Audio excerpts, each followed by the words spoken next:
Siya yung nasa hideout. Yan yung pinaka-boss nila. Finally, I have evidence against Irene.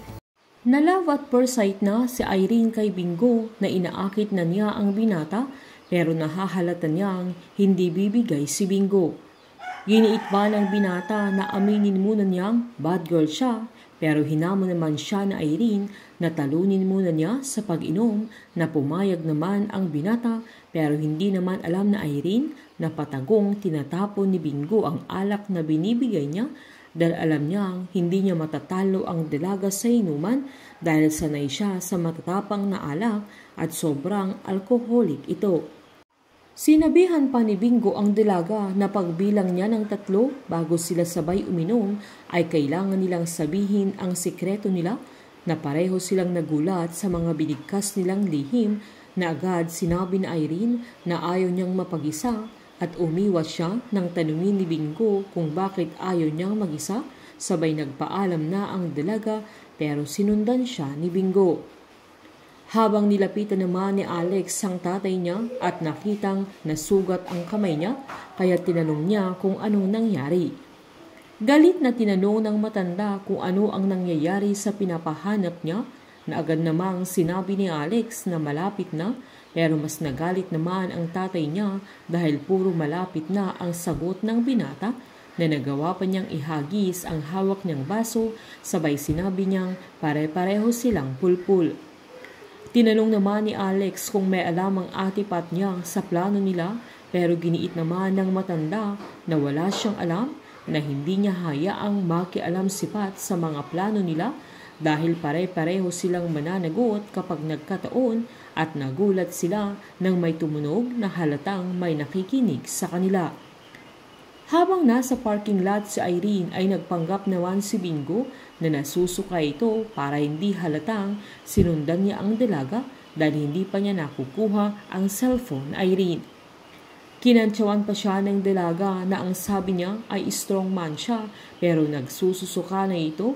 Agad namang nagpalusot si Bingo na kailangan niyang sumuka para may paglagyan na naman siya ng alak na kinatuwa naman Irene kaya dinala niya ang binata sa kanilang guest room.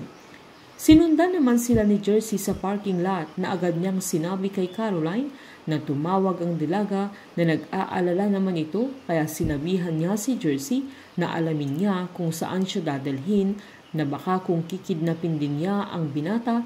Sabay sinabi naman ni Jersey kung nag-aalala ba si Caroline kay Bingo na nagpalusot naman si Caroline na kargo niya ang binata.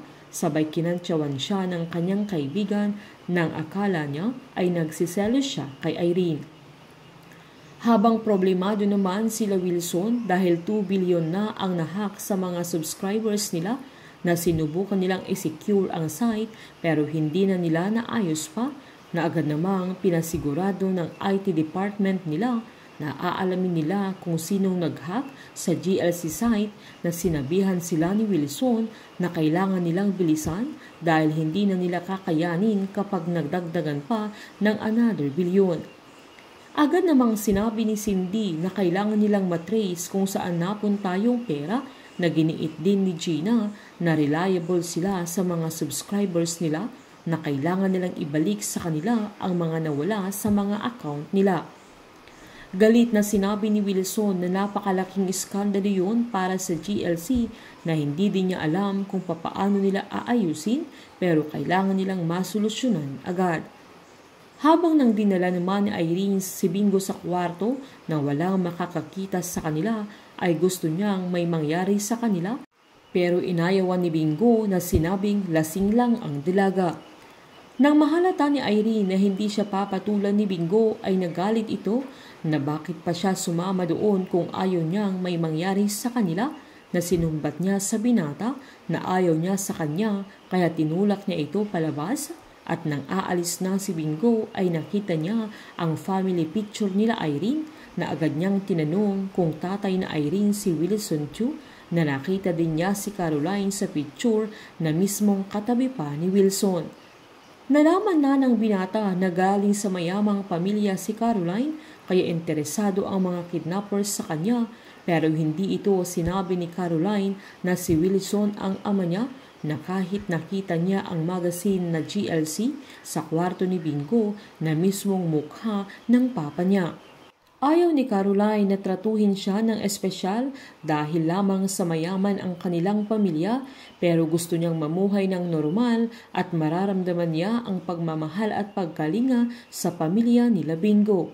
Painit ng painit ang mga tagpo, sabay-sabay po nating subaybayan ang advance episode ng Can't Buy Me Love dito po sa aking channel. Patuloy lamang pong manood at mag-subscribe para ma-update po kayo sa mga susunod na episode. Marami pong salamat.